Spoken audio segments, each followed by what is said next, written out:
Vamos a darle lugar a una persona que ha trabajado mucho en el asociacionismo, en grado tal que su apellido, su nombre, son reconocidos como una parte importantísima de la historia del asociacionismo, concretamente de la Asociación de la Provincia de Entre Ríos. Rubén Chaya ha presidido el colegio de la Asociación de Entre Ríos, y por supuesto que lo ha hecho bueno, de un modo que ha destacado siempre a nivel nacional, fortaleciendo institucionalmente a su asociación entrerriana, de distinto modo, comprometido en la participación de cuanto evento internacional y nacional se ha organizado, específicamente también los de la Federación Argentina de la Magistratura, y además de ser un académico de nota, es autor de diversas obras, muchas de las cuales ustedes conocen, y que han sido también de reciente publicación. Por eso Rubén va a tratar una temática que en este momento se vuelve muy aguda, que es precisamente el padecimiento de violencias de género, las particularidades probatorias que tiene toda esta materia, bueno, abrevando en las elaboraciones más recientes que hay desde este ángulo. Así que Rubén va a exponer, después va a haber lugar para las preguntas, y te damos la bienvenida, Rubén. La verdad que es un gusto tenerte acá, un amigo de la Federación y una persona respetada y reconocida realmente como un verdadero talento. Muy, muy bienvenido, Rubén. Bueno, muchas gracias, Ariel, y por supuesto gracias por tus palabras, la verdad que me emocionan un poco, y gracias a la Federación Argentina por este espacio, a todos los que han hecho el esfuerzo para que estemos acá, gracias a todos los colegas desde la provincia de Jujuy o Salta hasta Santa Cruz, que vi la lista de inscriptos, y la verdad que enorgullece que en un país federal se responda de manera federal, como debe ser. Así que estoy muy contento, y Richard, que lo veo por allí, también debe estarlo, igual que Leonel, de que la gente responda a esta convocatoria. Así que gracias a todos por estar allí. Voy a poner un PowerPoint, así siguen mejor mi charla, y aparte me gusta dar las charlas así, que vayan viendo y por ahí copiando algún dato si les interesa. Mi idea no es quizás traer temas nuevos ni soluciones, sino crearles problemas. La idea es complejizarlo al tema, no sintetizarlo, y es poner un tema tan complejo sobre la mesa sin imponer ninguna visión ni ninguna opinión, sino decir simplemente lo que estoy trabajando y anticipar lo que estoy escribiendo, lo que sería el tomo 4 de esta obra que saqué hace poquito, que se llama Técnicas de litigación penal. Es decir, la parte que hace a la valoración probatoria, y donde yo veo que hay, no necesito ser un especialista en el tema, donde veo que hay muchos problemas en la parte de los hechos, también a las medidas cautelares, y bueno, y un poquito de lo que pasa en esta cuarentena. Ese es el programa. Por ahí me voy a extender un poquito, pero la idea es abarcar la mayor cantidad de problemas posible, así que les pido paciencia, y voy a intentar poner el PowerPoint. El tema que nos convoca hoy es la perspectiva de género, o los estándares probatorios en el tiempo de aislamiento social, y la perspectiva de género. Brevemente y muy conciso, para ingresar al tema, necesito hablar sobre lo que es el juicio previo, como un desarrollo de las garantías constitucionales en el proceso penal. Todos sabemos que acusación, defensa, prueba lícita y sentencia son las partes sustanciales o esenciales del proceso. Dentro de esta idea de formas sustanciales del proceso, está el estado de inocencia, o cobra relevancia el estado de inocencia como regla de juicio y de tratamiento. Más o menos está desarrollada la cuestión de el estándar de juicio previo en las distintas etapas del proceso. En esta en estas etapas o en esta idea del juicio previo, ha cambiado lo que todos vemos que ha cambiado el rol de la víctima. La víctima empezó teniendo una cierta capacidad de venganza en el proceso o en el derecho para ser proveedor de información, después merecedor de un trato digno, todos los códigos hablaban de eso, después podía solicitar una reparación del daño. Hace un tiempo esta parte se lo ve como contracara al imputado, y ahora las víctimas pareciera que pelean por el espacio en el proceso siendo su contracara, es decir, no son la visión unilateral del proceso penal que era para el imputado, vemos que va cambiando, o al menos hay muchos, como personalmente pienso, que no es la única mirada que hay que tener en cuenta. Entonces la irrupción de las víctimas viene en un momento donde se habla mucho de la devaluación del llamado garantismo penal. El garantismo, que nació para limitar el poder punitivo, parece que hoy se utiliza, sobre todo lo que es la idea de bienes jurídicos protegidos, en vez de para limitar el poder punitivo, para expandirlo. Hay figuras nuevas, como la de femicidio y otras, que vienen a ampliar ese poder punitivo, en donde las víctimas cobran relevancia particular, y esto de la mano tanto de los tratados internacionales como de los nuevos fallos o de fallos orientadores desde los organismos internacionales. Muy brevemente se podría decir que hay una tensión estructural que se ve en la calle. Los que transitamos la calle vemos que esa tensión de derechos de la víctima y del imputado también van al proceso, porque el proceso es la manifestación de la cultura en un momento determinado. Es decir, en general van de la mano. Entonces, el acceso a la jurisdicción y ese derecho de toda persona a ser oída va profundizándose en lo que se llama la tutela judicial efectiva, se profundiza aún más con la idea de obtener una respuesta eficaz, y la idea de que esta respuesta eficaz, efectiva y la tutela es para todas las personas, no solamente para el imputado. Ahí tienen una serie de fallos, pero hay muchísimos más, hay más de 2000 fallos en la obra esta que les he mencionado, de los organismos internacionales y de algunas cortes de Europa o de Estados Unidos y la nuestra. Es decir, que hay una nueva configuración del proceso. Y estamos repensando esta idea de que es inviolable la defensa en juicio de la persona y de sus derechos, como dice el 18 de la Constitución, no ya directamente hacia la persona del imputado, sino en una visión bilateral, o al menos eso es lo que se exige o se ve. Entonces, hay una suerte de disputa entre los sujetos del proceso, que hoy, sin perjuicio de que consideremos al imputado como el único destinatario de ciertas reglas del proceso, también la víctima ha requerido su espacio, y de hecho hay hecho un breve resumen de las disputas o de las cuestiones que todos los días nos vemos sometidos a resolver a partir de esta nueva visión de la víctima dentro del proceso penal. Entonces esa tensión de libertad versus seguridad, o de imputado o sospechoso versus presunta víctima, también se da en el proceso.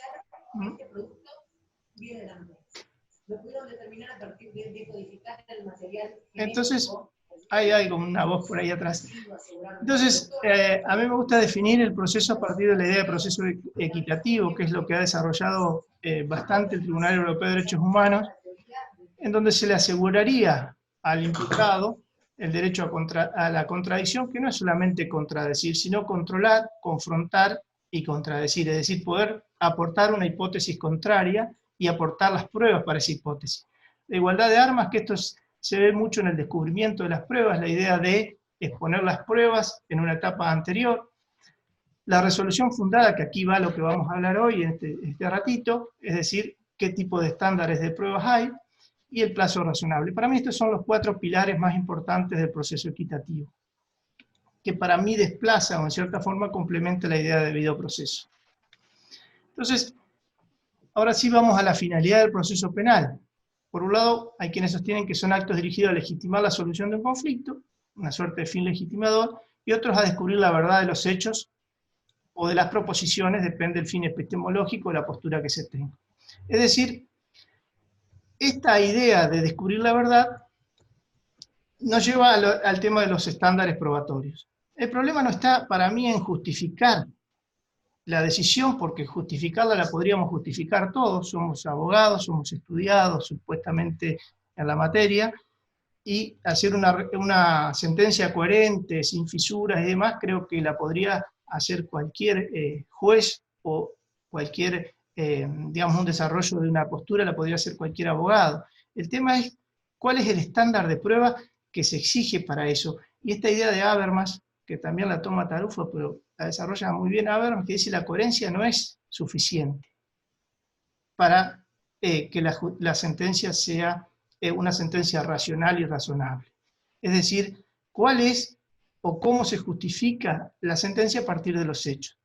Y ahí entran a jugar los estándares de prueba, es decir, desde la cuestión política se define qué riesgo tolera una sociedad a que se encarcele a un inocente o se deje libre a un culpable, y cuál es el estándar epistemológico que se sugiere o se pretende en la regulación procesal. Es decir, es una cuestión de distribución de riesgos, dicen los autores, y yo creo que en definitiva lo que está en juego, más que la distribución de riesgos, es la libertad de las personas y el derecho a la tutela judicial efectiva, con lo cual habría que apuntar a las cuestiones probatorias y distinguir estos dos planos que se habla de planos de descubrimiento y planos de justificación. Una cosa es justificar una sentencia y otra cosa es descubrir los hechos que forman parte de esa justificación.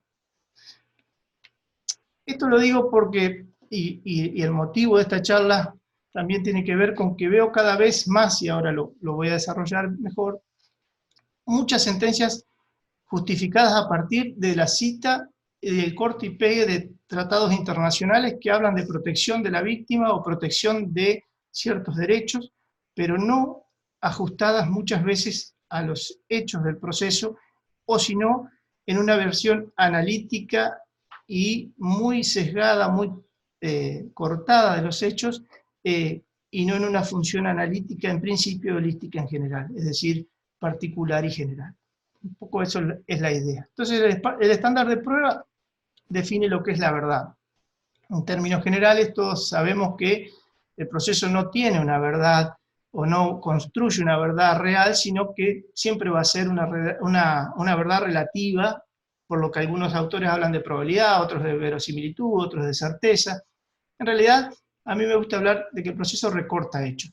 Ya con la denuncia se recortan los hechos, con el que toma la denuncia, con el que investiga la denuncia, con la teoría del caso de la fiscalía, con el alegato de apertura, es decir, se va recortando los hechos hasta que se construye una suerte de verdad epistemológica de acuerdo a las condiciones en que esa verdad se produce. Es decir, son proposiciones que se van acortando los hechos y va produciendo una verdad ajustada a ciertas y a las reglas del proceso.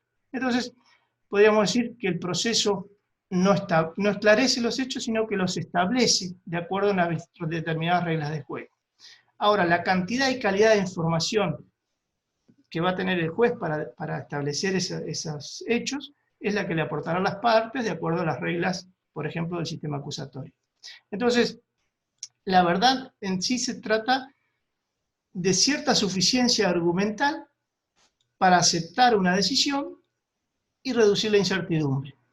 Porque todos sabemos que la verdad absoluta o la verdad total es imposible en el proceso y en cualquier ciencia humana, porque de hecho somos seres humanos y somos perfectibles. Y la falibilidad, incluso en las ciencias más duras, es algo que se tiene como base. Es decir, hasta las teorías sobre la Tierra, que hasta Nicolás Copérnico eran planas, o con la teoría heliocéntrica o geocéntrica, mejor dicho, y plana o no con Galileo, fueron cambiando. Es decir, nosotros no podemos pretender tener una verdad absoluta, sino una verdad de los recortes y de acuerdo a reglas. Esa es por ahí mi visión del proceso. Entonces, sobre esas reglas se establecen dos sistemas más claros, más definidos. Uno el de la íntima convicción y otro de las libres convicciones. La íntima convicción es la apreciación de los hechos sin control. El jurado dice culpable o inocente, pero no establece motivos, no indica motivos. Ahora, no solamente el jurado, muchas veces los jueces decimos culpable o inocente y solapamos nuestras razones bajo el corte y pegue de tratados internacionales o de jurisprudencias de otros fallos o de otros casos, sin aplicar los hechos al caso concreto. Y las libres convicciones tienen un sistema de acuerdo a la sana crítica, a la lógica, a la ciencia y la máxima de experiencia, por las cuestiones de inmediación que todos saben que generan cierto límite y las cuestiones de hecho. Entonces podemos dividir la concepción racional analítica de la verdad y de los estándares de prueba, y la concepción psicológica. La racional analítica es a partir de los hechos y la exposición de la información y el resultado que se obtiene de ella. La psicológica persuasiva es el grado de convicción. El juez logra la certeza. Ahora, no importa, incluso hay autores anteriores que dicen no importa cómo logra la certeza y el juez debe fallar de acuerdo a su convicción y aún en contra de las pruebas. Hay autores citados por Carnell-Lutti que así lo hablan, algo totalmente inadmisible hoy en día, pero no olvidemos que de acuerdo a las teorías psicológicas no se exigiría más prueba que la convicción del juzgador. Entonces hay dos, dentro de la concepción racional, que es la que atribuiría, hay dos posibilidades. Una concepción bayesiana y otra baconiana. Bayes es un autor que ha escrito un teorema que se aplica para las probabilidades, incluso no se podría desarrollar casi nada hoy en el ámbito de las probabilidades matemáticas y demás sin esa postura, ese teorema, pero le asigna un valor numérico o cuantitativo a las pruebas. Es decir, por ejemplo, el análisis testimonial de fulano vale 4, o sea, va calificando con números a partir de los que sostienen esto, y tratan de llegar a un grado de certeza a partir del número. 50 o más, 70 o más, 100 o más, depende, o sea, 100, depende del grado de probabilidad que se le asigne para decir culpable en el proceso. Esta postura es criticada, me gusta la crítica que le hace Jonathan Cohen, que es un autor norteamericano de los años 50, que dice que hay una dificultad ontológica para medir las conductas humanas y el nivel de convicción de las personas.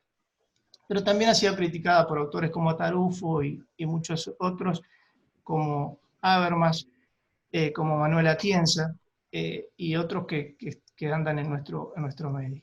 La postura baconiana, que sería la de confirmación de hipótesis, que es la que en principio describo, es la confirmación de una hipótesis a partir de esos elementos que hablábamos hoy, y acá hay dos posturas, parece un lío, pero ahí lo vamos a simplificar, hay dos posturas dentro de esta confirmación de hipótesis. La de la evidencia preponderante, que es la que se aplica en general para el derecho civil norteamericano, es decir, elijo la hipótesis más aceptable, y la de la inocencia más allá de toda duda razonable, que es la que se exige para la parte penal.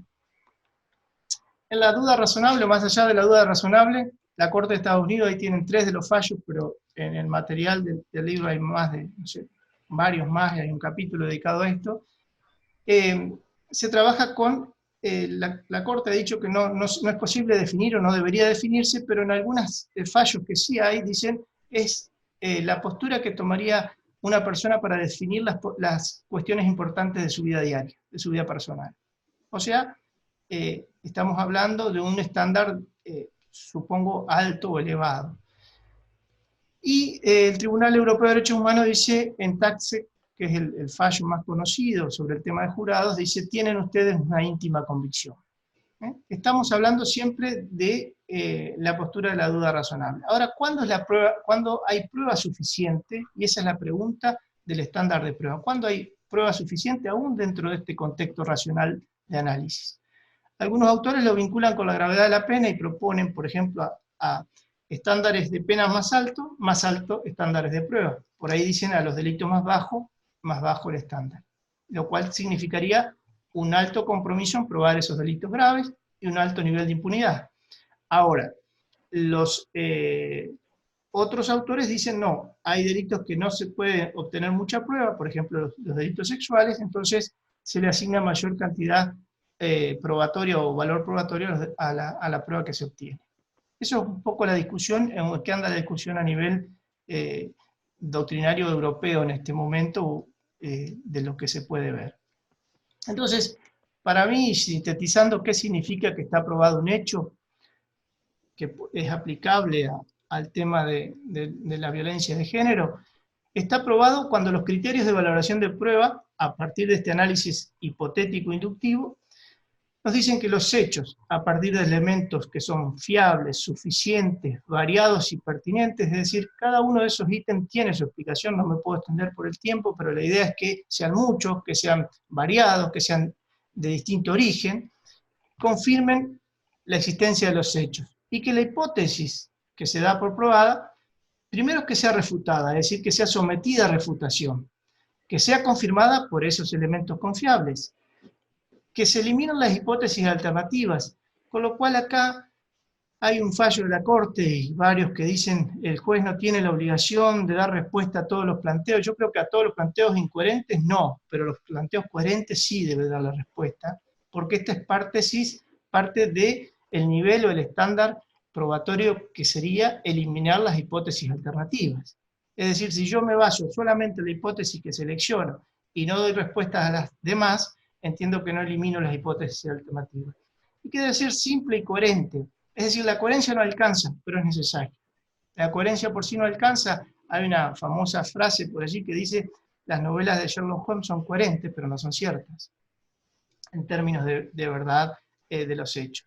Yo creo que la coherencia es necesaria. No podemos decir A y después B sin que esto haga saltar al sistema de análisis, pero sí es una parte.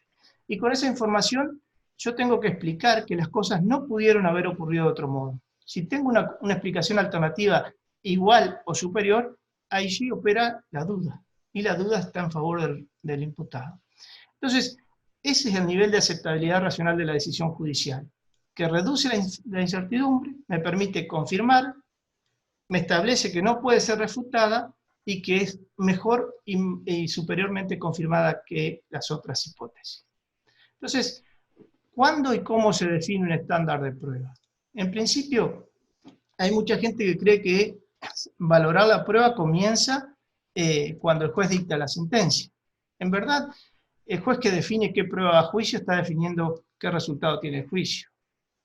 Si yo fuera el árbitro que puedo definir con qué equipo va a jugar River, por ejemplo, o Boca, depende la teoría del caso que tenga de River o de Boca, dejo entrar a los jugadores que me interesan de uno u otro equipo y seguramente defino el partido. Entonces, lo mismo pasa con las pruebas. El juez que define qué pruebas ingresa, yo no tengo dudas que define cuál es el resultado del juicio, o al menos tiene muchas posibilidades de hacerlo.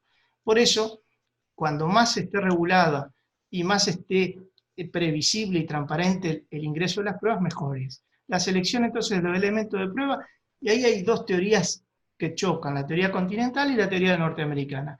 Los norteamericanos en principio dejan de lado toda la evidencia que sea inflamatoria, que sea dilatoria, que sea cara, y los europeos dicen todo tiene que ingresar y el juez tiene que evaluar. Claro, ellos trabajan con un juez técnico y los norteamericanos con un jurado al que se le exige determinado nivel de evidencia que no ingrese porque puede ser perjudicial o puede ser inflamatoria, como ellos dicen. Después, con respecto a la valoración, también es una construcción de inferencias sobre los hechos importantes y la mejor explicación, y decidir en base al apoyo empírico.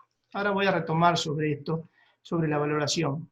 Haciendo un paréntesis, hay autores que dicen, por ejemplo Tarufo, que distingue los medios de prueba directo e indirecto y en base a eso le da cierta significación probatoria. Yo entiendo que, con el respeto que me merece el profesor Tarufo, que las evidencias probatorias deben, su valor o su peso para probar los hechos, en función de la inferencia que nos permitan hacer. Si es una inferencia fuerte, esa prueba va a tener un valor elevado, más allá de que sea directo o indirecto. Y he hecho una tabla de valoración probatoria que estoy en examen y contraexamen y armando y desarmando, pero yo creo que hoy por hoy trabajar con medios directos e indirectos, cuando por ejemplo tenemos la posibilidad de filmar en vivo y en directo un homicidio, y que esa prueba casi no ameritaría una refutación desde otros elementos, es quedarnos cortos con los alcances de la nueva tecnología aplicada a la investigación. Entonces, ahora sí entramos, y disculpen la introducción, pero tuve que entrar por esto, la introducción, lo que es la perspectiva de género de los testimoniales. Hay una interferencia allí, no sé si pueden apagar el micrófono, por favor.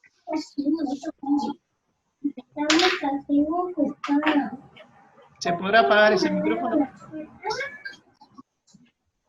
Bien.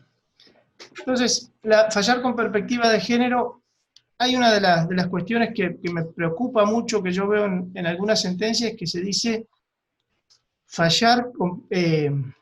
es fallar con el hecho concreto y no de acuerdo a determinados hechos anteriores, concomitantes, posteriores y demás. Hay una cuestión el artículo 80, inciso 11 nuestro, que en realidad establece específicamente la vaguedad de mediare violencia de género. Hay otras legislaciones que un poco voy a referirme un poquito más adelante, pero la nuestra está así establecida. Entonces, los que entendemos que se atribuye una acción, y de acuerdo a esta teoría que hemos esbozado anteriormente, esta idea de un juicio analítico, hipotético, probabilístico, a partir de la negación de las hipótesis contrarias y la afirmación de la propia, entendemos que se atribuye una acción, se prueba con información, hecho y prueba. Ahora, hay autores que entienden que la violencia de género, o mediar violencia de género, comprendido en el 80, es una cuestión estructural, antropológica y no motivacional particular. Es decir, que matar a una mujer ya por el simple hecho de que venimos con una estructura patriarcal y demás, significaría que la figura está inmersa en el 80-11. Esas son las dos posiciones que hoy se puede encontrar en el mundo jurídico, de acuerdo al análisis de las pruebas en la figura concreta. Yo entiendo que requiere, como dije en el primer apartado, cuestiones de hecho y prueba. Lo que me motivó a hablar de este tema e incluso a investigarlo y a escribir es que yo veo que se habla de perspectiva de género y estas frases que cito allí son textuales. Y se resuelve diciendo, no tengo motivos para no creerle a la víctima, o diversos tratados internacionales imponen la obligación del Estado de resguardar a la víctima, so pena de ingresar en responsabilidad del Estado. Ahora, pese a ello, no se hace un análisis de las cuestiones de hecho, o de las cuestiones de hecho que son vinculantes, por ejemplo, de las medidas cautelares. Entonces, las medidas cautelares, el artículo allí 311 es del Código Procesal Penal de Colombia, que lo quería hacer ver, porque allí ellos sí prevén un peligro hacia la víctima, a la sociedad. Pero nuestros códigos procesales, en general, en el país, solamente justifican la prisión preventiva ante ciertas cuestiones que hablen de presunción de fuga, entorpecimiento, precedidos de una, al menos, probabilidad de prueba de autoría y responsabilidad del imputado.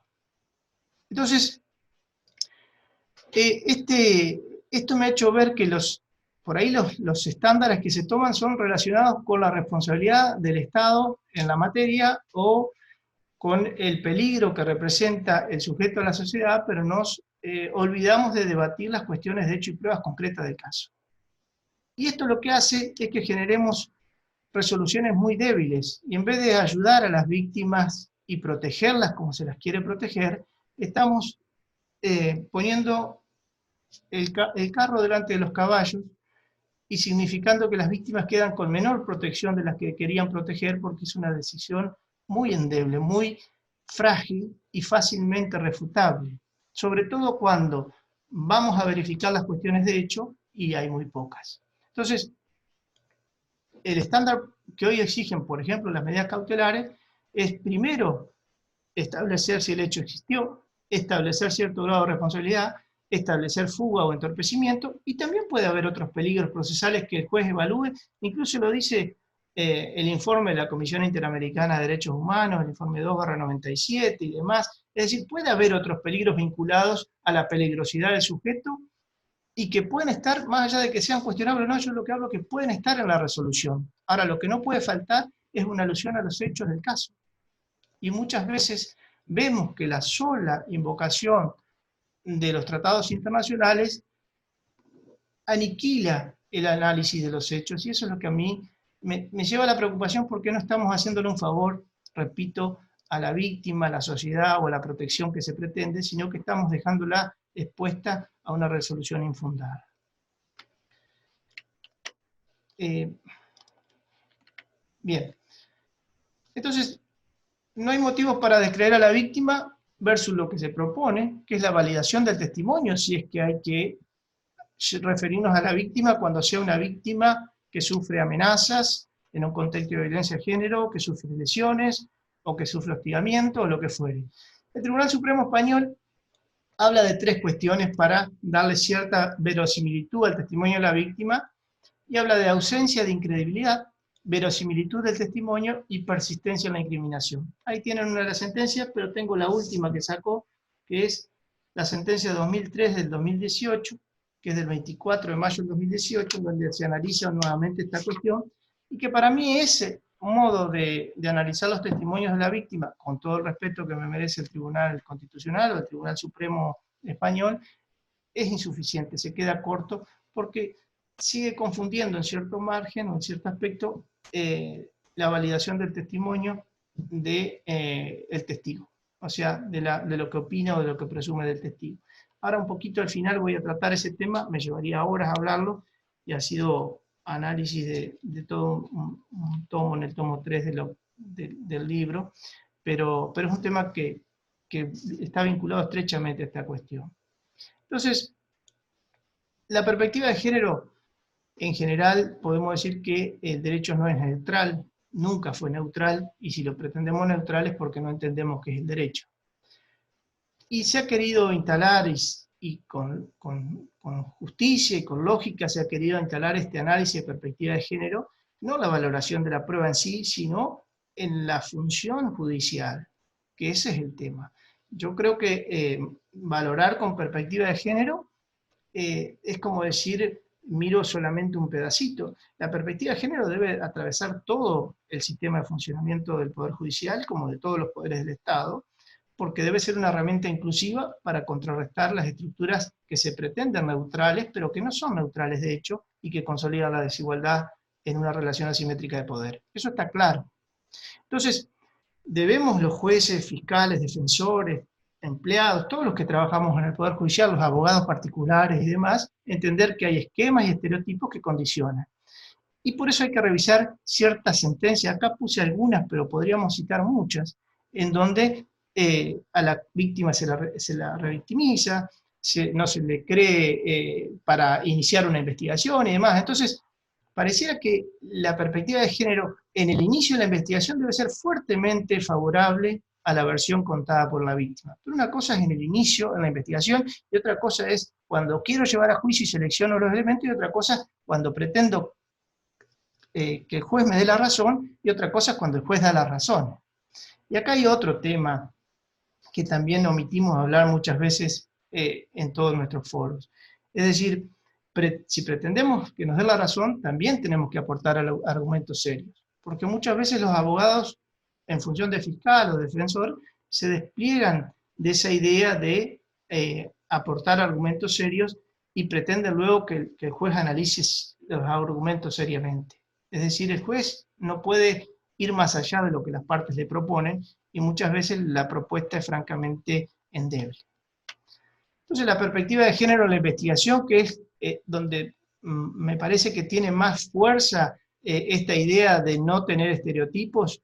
¿Por qué? Porque es donde inicialmente lo que se pierda no se recupera, donde inicialmente lo que no se trabaje no se va a hacer, y donde inicialmente los errores que se cometen se pagarán carísimo en función de las expectativas que se tiene sobre la actividad judicial, serían, digamos, más allá de los funcionarios especializados y el respeto por los vulnerables, es no someter los exámenes innecesarios, la falta de consentimiento, la falta de atención integral. Es decir, puse algunos de los fallos, pero hay, sobre todo el Tribunal Europeo de Derechos Humanos, hay muchísimos fallos en donde se trabaja sobre el estándar que debe tener una investigación seria. Pero la investigación seria y efectiva, ahí puse abajo, tampoco es materia exclusiva de la perspectiva de género, o sea, de la violencia sexista o la violencia de las mujeres. La investigación seria y efectiva es para todos los casos.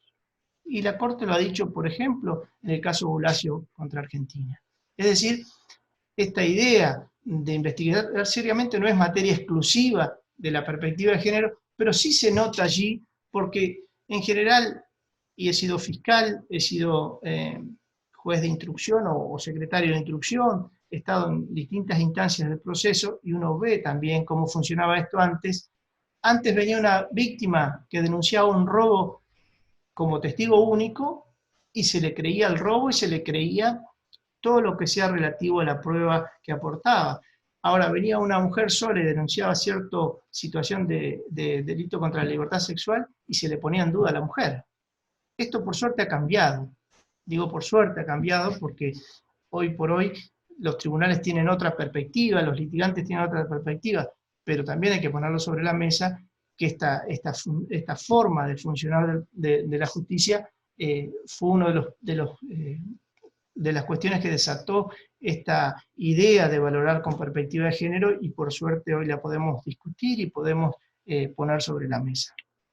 Entonces, hablando de o volviendo al tema de la regulación de los femicidios, en el mundo latinoamericano, por lo menos, o iberoamericano, hay dos cuestiones que se ven reflejadas en todas las regulaciones sobre femicidio. Hay ciertas legislaciones que requieren que se dé muerte a una mujer sobre condiciones, por ejemplo, de convivencia o matrimonio, y ya con eso alcanza. Hay otras que requieren que se dé muerte a una mujer bajo circunstancias de vulnerabilidad o sometimiento. Pareciera que este sería el caso nuestro. Y hay otras que directamente fijan presunciones. El artículo 45 de la ley que crea la figura en El Salvador, por ejemplo, dice que se aproveche la vulnerabilidad, que se aproveche la relación, o sea, da una lista que, como todos sabemos, en el derecho penal es muy peligroso porque es taxativa, ya que crea una figura, y puede haber muchas que no estén allí y dejarlas afuera por ese error legislativo. Yo entiendo que la vaguedad de nuestro concepto, por un lado, y la taxatividad mal por ahí escrita también es un problema. Entonces, esto genera toda una disputa a partir de la figura del femicidio y los alcances que tiene, donde lo que más se valora, o lo que más se valora en los delitos de femicidio, son las pruebas en general anteriores o las evidencias previas al proceso, las denuncias y demás, y en las que no llegan a femicidio, pero pueden ser abusos sexuales, delitos contra la libertad sexual o violencia de género y demás, en términos de violencia familiar, lesiones y demás.